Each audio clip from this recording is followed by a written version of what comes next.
Argiaren podcastak.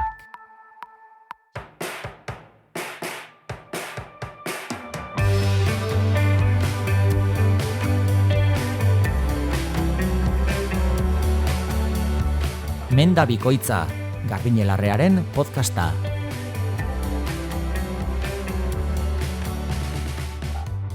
Kaixo, ongi etorri Menda Bikoitza podcastera, hemen gaituzue gaur berriz ere, saio mamitsu bat egiteko asmotan. Bi lagunek egiten dugu Menda Bikoitza, bi gara. Zerbaitegatik, ez? Hori da. Izena eta dena. Bai, Eneritz Arzailuz eta Garbine Larrea, hemen gaituzue berriz ere. Hemen gaude kaixo entzuleoi eta kaixo Garbine. Beira, gaurkoan berriz ere iraganera joko dinagu. Aurrekoan, Harvardek egindako ikerketa bat, eta antzinako garoek, ez? Aurrera inordez atzera itea erabaki duten garoak. Gaurkoan eri benetan deigarria eta momentu askotan unkigarriare egin zaidan albiste bat, zientzialariak zuhaitz bat berpiztu egin dutelako, 1000 urtean desagertua egon den zuhaitz bat, Biblian agertzen den zuhaitz bat, nola sortu duten eta nola berpiztu duten azalduko dugu. Benetan deigarria eta, bai gizakia zertarako den gai, baina baita natura ere zertarako den gai, hortarako hausnartzeko emango digu honek eizpide. Eta gero, udaberri betean, udaberrian sartzen, aste hontan izan garela, gaurko sendabelarran eretzat txikori belarra hautatu dugu. Txikori belarrari buruz, luz eta zabal hitzein dezakegulako, horrekoan intxusari buruz esan genuena, ia esan dezakegulako, honi buruz, eta, gaurko aholku proposamena, atsegina egingo dugu. Udaberria, sendabelar mikatzak, mingotxak, edateko, konsumitzeko garaia da, guk oso egunerokoa dugun edari bati gehituko diogu, kafeari gehituko diogu txikori belarra.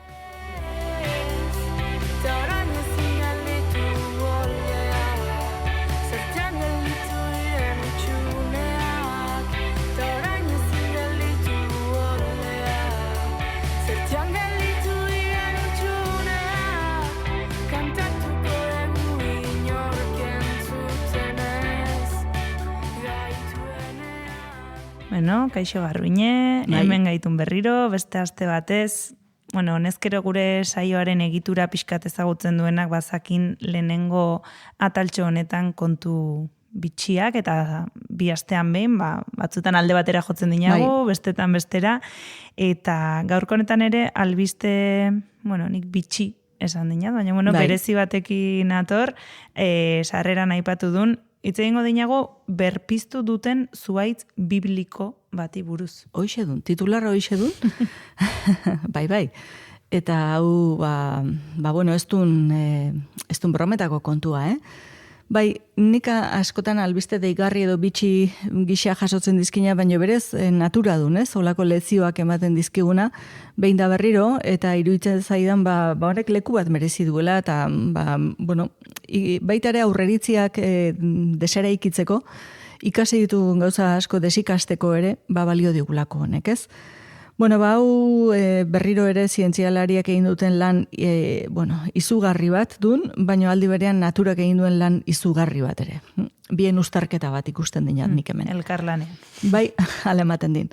Gauza dun, hemen espezie bat galtzen denean biodibertsitatearen galeraz hitz egin izan dinagu, eta hori zertaraino den larria, zertaraino baden kezkagarria, aldaketa klimatikoa hitz egin izan dinagu, baina ez dinat beti klabe ezkor batean aritu nahi, ez delako horrela, naturak beltzedi bezala zuritik ematen duelako. Orduan, galdutzat emandako arbola bat, baina ez galdutzat 20 urtean, baizik 1000 urtean galdutzat emandako arbola bat, ez delako arbola hori egon, eta hemen joango gaitun Israel, Palestina, Jordaniako lurretara, berez hangoa dun arbola hau, indinate berpiztu, laborategian. Orduan, kontua zer dun, hemen 1980 azari gaitun, 80an egindako indusketa bat, Judeako desertuan, indusketa hortan ikerlariak aurkitu dine hazi bitxi bat. Hazi hori aurkitzen den momentuan datazio frogak egin da gero, 1000 urteko hazi bat dela ikusten dinat, ez? Orduan, 1000 urteko hazi bat, ia fosilizatetik hurbilago ziagon. Bai, ez, harri badun. Orion, harri badun. Harri bat izatetik hurbilago ziagon, hazi bizi bat izatetik baino, ez? Orduan, bueno, nik, lehenengo txaloa, hau berpiztu nahi izan duen zoroari. Bai, zorakari badun, ez? Bai, ez, okurrentzi bat, lortuko dut eta jarriko nahi. Bai. Hau, ni bezalako izara duen bati etzaion buruti pasako. Esango dina, biraze polita, eta antxe apal batean jarriko din, inorkez ukitzeko. Baina, honi buruti pasaion, hau erkitu dunari zergatik ez berpiztu. Orduan, hori egiteko modua zein izan den ez dina saltzen. Nik jakimina zeukanat ze nola teknika. Egin duen. Bai, nola egin den hau, ez? Hau da, nola lortzen den honen ernamuina biziaraztea. Honen germinazioa abian ipintzea, hori nola arraio egiten duen, ez? Orduan, 80an aurkitutako hasia duen, baina 2010 garrenean 30 urteko salto bat zeukan hau hemen, ikusten dinagu landatuta dagoela, eta beraiek 14 urte ondoren, 14 urtean arituai hazi bat biziarazten, hori duen hemen gakoa, landatu egin dinate, eta une hontan duen 3 metroko altuera duen arbola bat. Bai. Haze pazientzia 14 urtez, Bai. Ez, egoskorrean egotea lan horretan hazi txiki bat. Bai. Fede ariketa handia ere badun hau, Bai, eta egoten jakitea, pazientzia. Bai. Eta gaur duen eguna, 3 metroko arbola badena. 14 urte baian erabezaroa, arbola hau. Fase txarrean. Bai, eta hor hazi egin duen, baina 3 metroko altuera zeukan. Orduan, ja ikusten duen zuaitz bideragarri bat dela hau, ez? Bueno, orain arte ikusi denaren arabera, hazi hau 980 datazioak esaten din, 900 kristondoren, 983 eta 1202 urte bitarteko hazi bat dela. Eta bere zuaitz familiako barietateko galdutzat emandako barietate hontako ale bakarra dela, eta, izugarri ugaria, Israel-Palestina Jordainen izugarri ugaria izatetik, desagertu eta oroitzapen bibliko gisa gelditzen dela. Biblian, zer den aurkitzen duen Biblian, aipatu egiten duen zuaitz baina aipatzen duen bere elementu bat, hain justu bere erretxina. Aurrekoan, intxusaz eta errebotika zaritu ginenean, intxusaren adaskaren erretxina zaritu gintunan, hemen gauza bera. Erretxin hori txori dun. Eta txori erretxina aipatzen duen Genesis liburuan, Jeremiasen paraboletan eta Ezekielenetan. Hau da, Biblian 3 ataletan agertzen duen liburu hau. Orduan, idatzi horietan, hain justu balsamu bat aipatzen duen, erretxintsua den, erretxina ornitutako balsamu bat. Oliba olioa duen, oliba oliotan honen adaiskak beratzea duen. Guk aurrekoan aipatu genuena. Aipatu genuen iguala, Biblian. Teknika bera. Eta sendatze gaitasun izugarria duen landare bat, hain justu, antura, inflamazioa oso ongi tratatzen duena, azalaren, zaurien gaiztotzeare oso ongi tratatzen duena, eta gero ikusten duen gaitasun antioksidatzaileagatik, minbiziaren kontra egiteko deskribapenengatik, ahala ere badirudi baduela.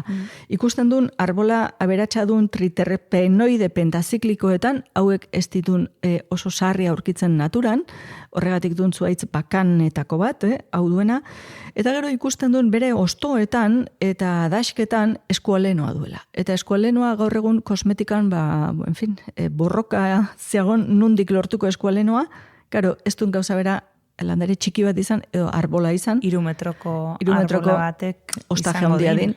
Proportzioan ere osto asko, eskualeno asko.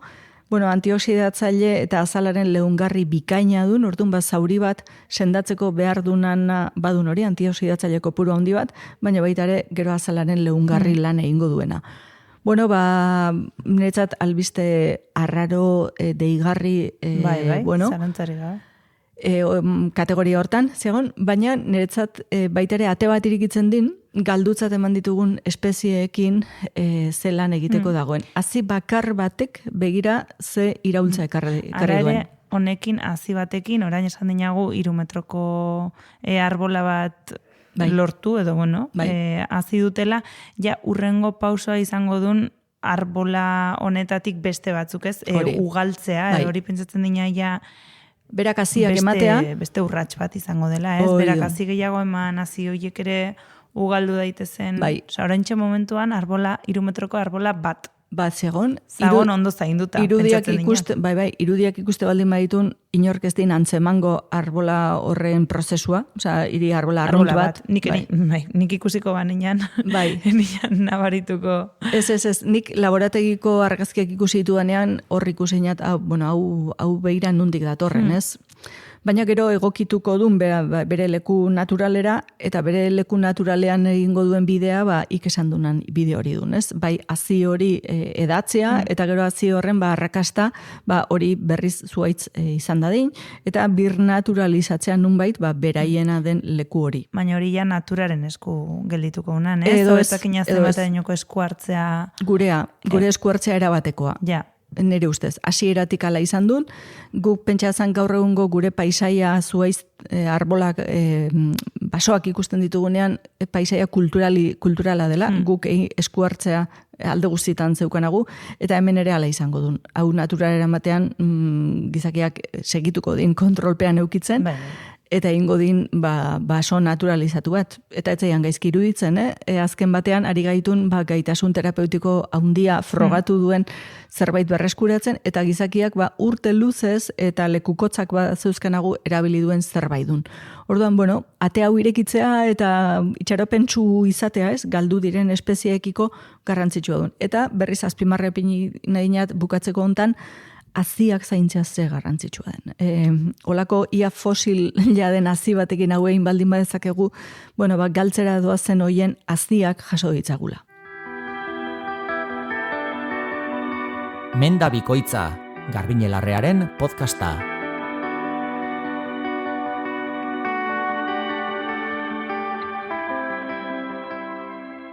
Eta gaurko sendabelarra ere aurreratu duen sarreran txikori belarraz. Hitz egingo digun, ziurrenik itxuraz behintzat, edo bistara jende gehienak ezagutuko duena, edo nahiko deigarria edo asko ikusia delako, baina agian bere propietateak, zertarako erabiltzen den, inkluso sendabelarra denik ere, ez?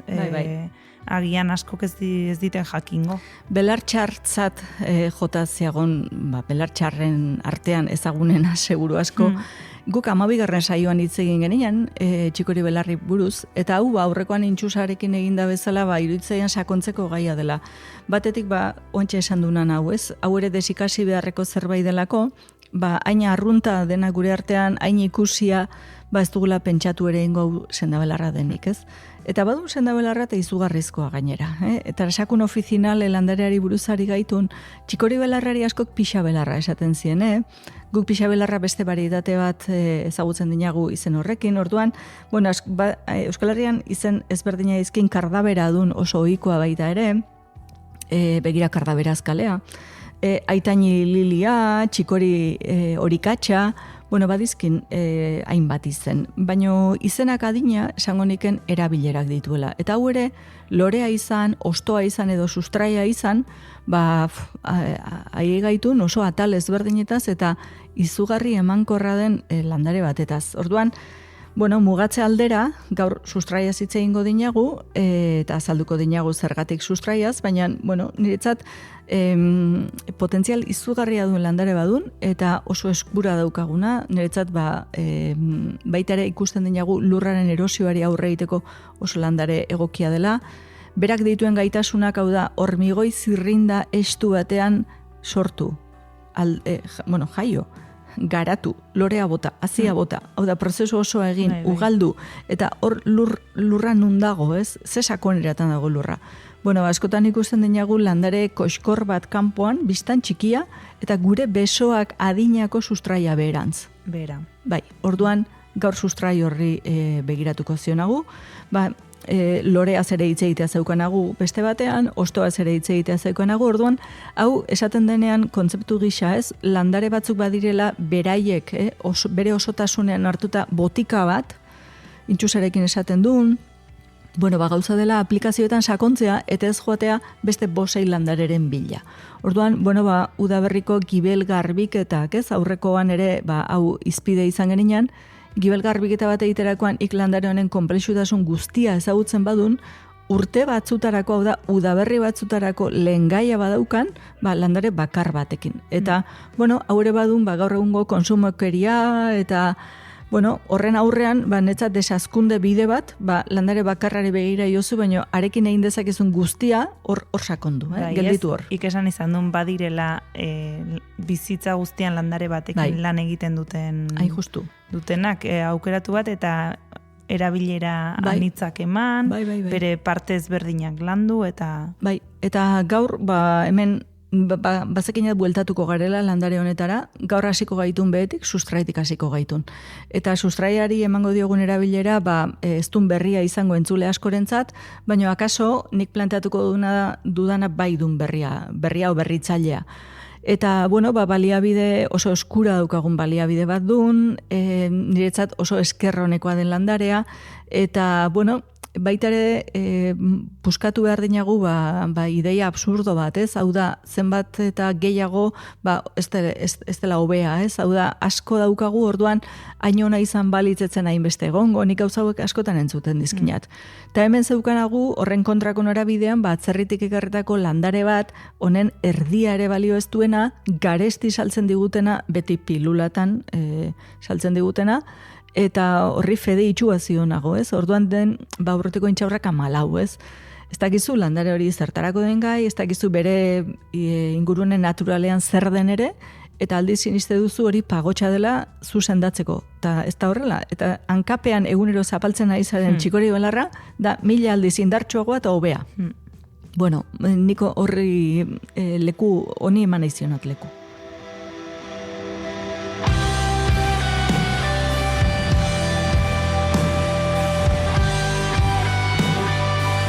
Menda bikoitza, 2 astelenean behin argia.eusen.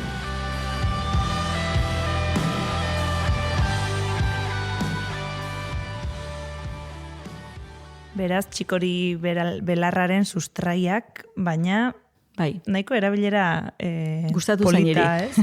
Beti jateko eta edateko gomendioak direnean, nik ukenduak eta alakar baino interes gehiago jartzen. Bai. Kasu honetan, ukenduak ditun beharra sortzen bada, hau da, balizko egoera batean, baina jatea eguneroko gauza badun, ez? Bueno, hemen esan sustrai osto lore dena dela baliagarria, baina elementu ezberdinak aurkituko ditugula batean edo bestean, ez? Orduan, osagai ugari eta komplexuz betea zeagon, ikusten dinako adibidez taraxaxina, flavonoideak, inulina, A vitamina, B vitamina, C vitamina, potasioa, kaltzioa, burdina, fosforoa, magnesioa, selenioa, manganesoa, hori sekulako zerrenda duen, ez? Orduan, hori duen gorputzean alde askotan lan egiteko gai, Esaten dinago beti giltzurruna garbitzeko gai dela, orduan gaitun gibel garbiketaz, baino ez ahaztu giltzurrun garbiketa ere ari dela gertatzen hemen. Eta gero, honek din, eskubitik hasi, gibela lendabizi bere azpian behazuna, baino ezkerretara joan eta bai barea eta bai pankrea 4 organoetan eragiteko ahala gaitasuna. Eta dun landare bakarretakoa gure sistema linfatikoa garbitzeko gai dena. Orduan, honek egiten duen garbitze prozesua dun izugarria.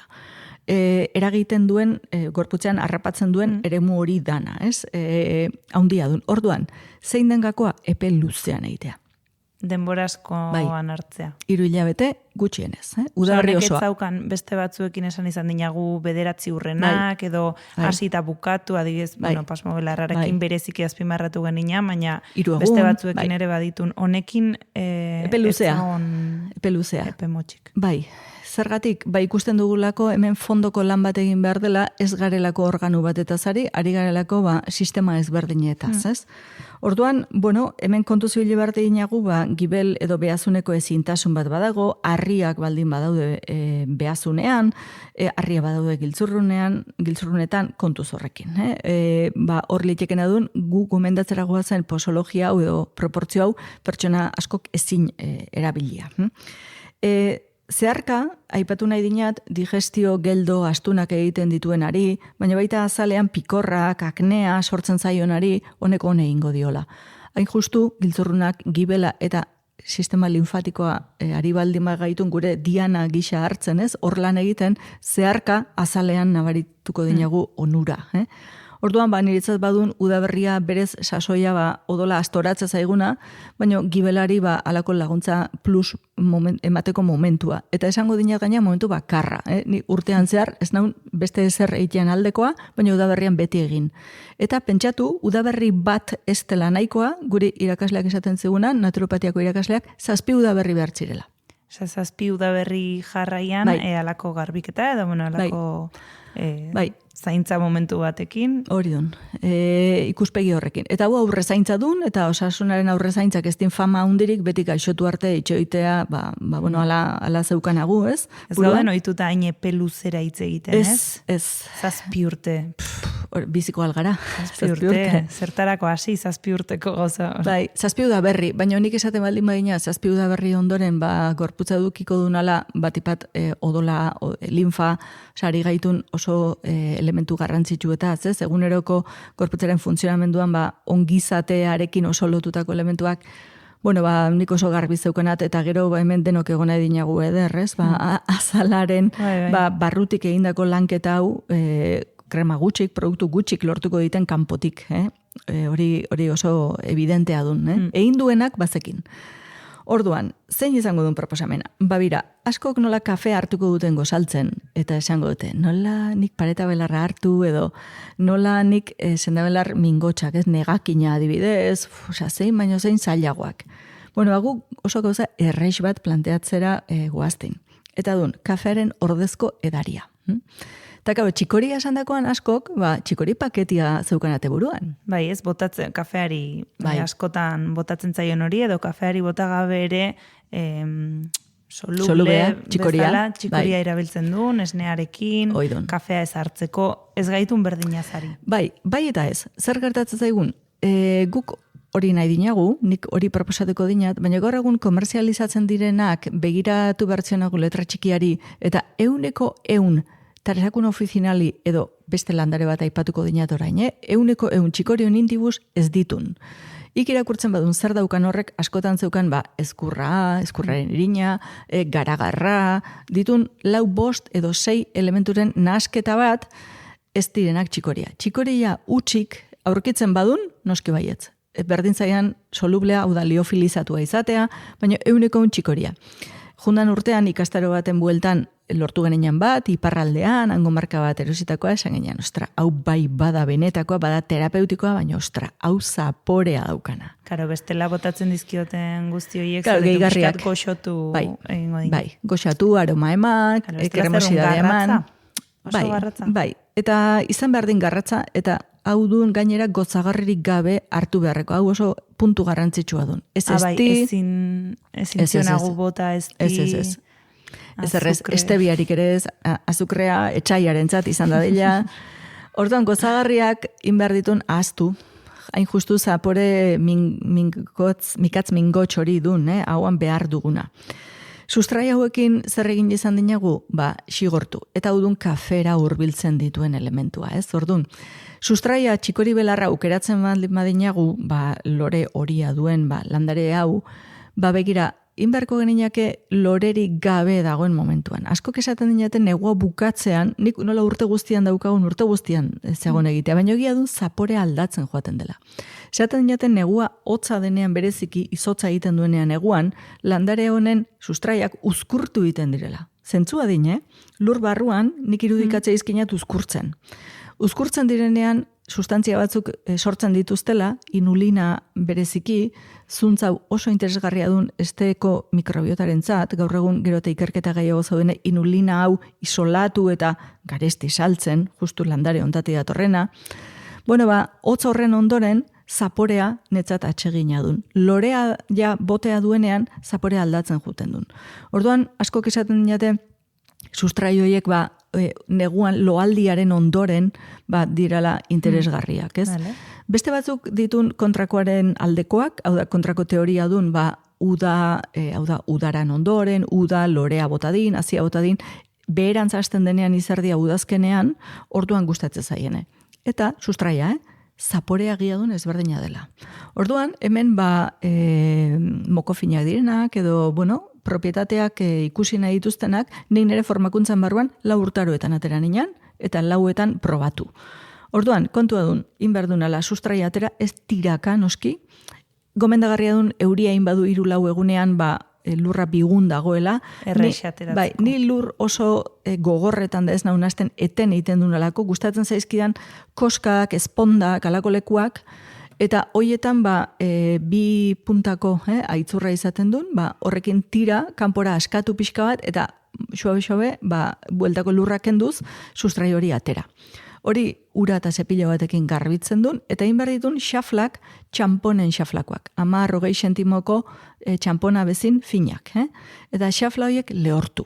Ez du erresa, hemen lizunak ematen zion askotan, batzuk labean nahi izaten dinate xigortu. Nik kartoia ipintzen dinat, baina kartoi hori aldatu 2 egunero, 3 egunet behin aldatuz, ezetasuna ez dain kondensatu. Hori lehortu denean, txikitu inberdun, eta txikitzea ez duen erresa, kimatzeko guraizekin, eta hori egiten ibili behar izaten duen. Behi sustrai hori lehorra daukagula, prozesua duen, zartaginan ipini, eta xigortu. Taik, gorritasun, marroiska kolorea duenean, kendu handik, eta kafea ehotzeko errotatxo hauetako batean, iten duen xe-exe, kafea bezala, txikitu. Txiki, baino kafearen testura lortu arte, ez? Hola ondartxu. Behin hori daukanarean berriz, 2. aldiz, xigortzen duen. Eta xigortu aldi hontan favorez ez erre. Beltz-beltza ez da hila gelditu. Orduan, erne nik zu baxu-baxuan... Estela erre zaporea. Erre zaporea. Iten dit, eta akrilamidak, eta sustantzia txarrak. Orduan, zu baxuan xigortu, eta erabat ozten denean ontzi hermetiko batean. Lata batean, edo kristalezko ontzi hermetiko batean ipini. Honek din, kolorea kafearena, usaina kafearena, zaporean molekula asko kafearen antzekoak, hau da, kafearen itxura edo traza erabatekoa. Bera gutxik hartzea badaukan, bai. Bera gutxik hartzen badun, egunean 2 zopako koilaraka da, hori dun garbikari bat, eta garbitu haina baita esteari hon egiten zion. Antiosediatzaile izugarria, hainbat jendek hau hartzen din utxik, badibiaz gaixoaldi baten ondoren, edo botika prozesu gogor baten ondoren, edo adiez kimioterapia baten ondoren, hartzen din era untako atxikori hau, epe batean. Ikusten baldin badun, txixa gehiegi, komunera sarriegi, nekatu egia onala, kontuz. Dosia gutxitu behar dun. Izatea zagon asko aria izelako hartzen? Bai, asko oiretzat gehiagi. Orduan, akaso ez duen zopako koilaraka bat, akaso postroko koilaraka bat, hasi behar duen gutxiagorekin, ez? Ez diagon zertan goizean baraurik hartu, bazkal ondoren hartzea daukan, lasai asko, esnea ipintzea baziagon, animali jatorrikoa edo vegetala, baina gozagarririk ez. Orduan, ikusten dinagu honek berak utxik duela gaitasun terapeutiko bat izugarri. Askorentzat asko gehiegi dena, Bai, revulsiboa. Baina batzuk esaten jate ni honekin komunera ondo joaten naiz, neke gutxiago daukat, likidoa txikipena joan egintzait, ikusten dinagu interesgarria. Norberak hartu behar pixka bere neurria, ez? Bai. Epe luzean inbehar bada, nahi eta nahi ez. Epe luze batean gaizki ez pasa, egokitu dosia, eta hori dun bi egunez behin hartu, edo gutxitu dosia erdira, edo erditik behera. Hau zein duen hemen trikimailu hau gutxitzeko? Kafea erastea. Ikerdia. Nahastuta hartzea. Hori, beti egin dena. Bize guztian egin dena. Orduan, ikerdia kafea ipintzen badun, da beste erdia hau, hori eramangarriago dun, eta ariaiz ire kafe konsumoa erdira geisten. Hori ere askorentzat interesgarria dun, ez? Nerviosistemaren gatik, urdailagatik, tensioagatik, o kafea gutxitu behar duenak, edo zein arrazoi dela medio. Orduan, erdi-tardi badukan eitea. Askok ikastaroetan esan zidan, ez, nik kafea ez dudan ez hartzen, hartuko dut atxikoria, eta aldre bezingo dut. Kafe kutsarada txiki bat ipiniko diot, eta horrek erabat estaltzen din atxikoria horren... Errepizka zaporea aldatzeko funtzioa betetzen din. Oidun. Ez hainbeste kafeina hartzekoa, oida. Zaporea. Eta ari iruditzen zaion, kafe hartzen ari dela. Ja. Baina Hori agian oso kafezalea denaren ez du nahi errexe izango, Errexe engainatzen garenok agian, baina. Baina hori nahi esaten, kafeik edate ez duen batek, kafe pixka bat, pikin bat ipini aldio. Eta noski, deskafeinatu ere ipini altzaio, eta orduan bai, erabat kafe hartzen ari izen ala sentituko duen. Orduan, ikasle bat egon zelako esan ziena, bira, nik irukoitza egiten dut, ipintzen dut txikoria, zuk esan da bezala prestatu nuen txikoria hori, ipintzen dut deskafeinatua eta ipintzen dut kafea. Irurak. Eta hartara ari nahi sartzen kafe bat, sensazioz, baina efektu edo eragin kitzikagarria asko gutxitu zaiona. Eta, karo, hau dun, medikoak kafea utzi bertzuela esan zion pertsona bat, orduan, era ontara moldatu zinean. Gero, oso kafezalean batek, edo kafe txutea handi hori hartzen duen horrek, aldrebez, ipini atxikoria gutxi, postreko koilarakada bat, edo hau kafetera Amerikarrean ziagon egitea, baita ere egosi aldi bat eman eta iragaztea ziagon. Bueno, orduan, erresteko, karo, bat baino gehiago esaten zaidene, baina nola zikoren ni sustraioek ateatzen, edo lizunduin zaizkit, edo arazoak. Horiaren indunan pentsatzen, hau erosteri ba. Hori, hau erosteri ba aldago. Bai, galdera tipikoa. Orduan, hau erosteko momentuan, ikusiko duen ez dendakoa, belar dendakoa eskatzen dion txikori belarra, eta berak ez tintarasakun ofizinale salduko. Hau ez duen komerzializatzen honen sustraia ez duen saltzen. Saltzen duen beste baritate bat, txikorium intibus. Eta hau duen beste landare bat, lore urdina duena, beranduxiago udaran loratzen zaiguna, Euskal Herriko bidebazterrak honekin josita zeuzkanagu. Eta hau industriarentzat interesgarriago duen, emankorragoa duen, sustraia handiagoa dizkin, eta, hau aukeratu dinet. Eta dendan komerzializatzen dena, bai purua dena, baina baita ere, bestelako elementuekin nahaztuta, hau duen, baritate hau. Eta guri beste interesatzen zaigun? Edo berdin duen? Ez duen berdin, baina hau egokia duen. Hau da, honen sustraiak familia botaniko berekoak ditun, eta badizkin besteak dituen gaitasunak. Niretzat bestea hobea duen, hau da, lan egiten baldin badun, saria beti eukiko duen. Baina, hasi berri batentzat, edo lan hauek hartu ezin dituen batentzat, niretzat, baleko aukera badun.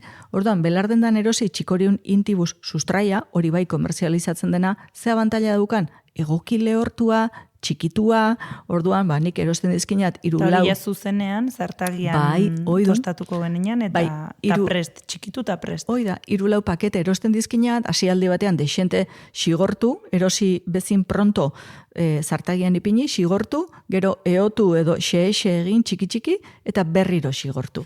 Eta hori ja egunean bertan erabiltzeko prest daukan.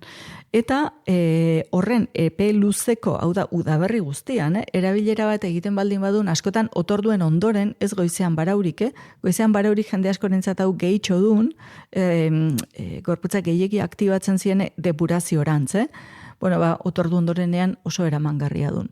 Eta, bazegon jendea urte osoan hartzen duena. Baina urte osoan hartzen duena kopuru txiki batean, ez? Eta, bere eragin antioxidatzailea hor zeagon, eta onurak ere bai, eta, ni honen oso zalean haun, gomendatzen dinat.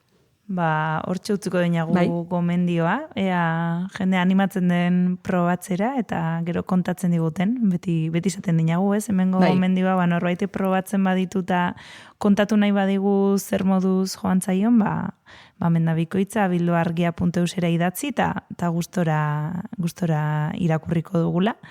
Eta hori, saio hauek entzun nahi dituenak argia.eus bizi baratzea atarietan izango ditu, bai gaurkoa eta bai aurrekoak, eta gu, hemendik bi astera, bitxikeria, sendabelar, eta gomendio gehiagorekin. Hori dun, horren arte. Ondo izan. Argiaren podcasta. Podcast hau libre eta doan zabaldezakegu Argiaren komunitatea osatzen duten milaka lagunek proiektua diruz babesten dutelako. Zuk ere kazetaritza independentea babestu nahi baduzu, egin Argiako kide.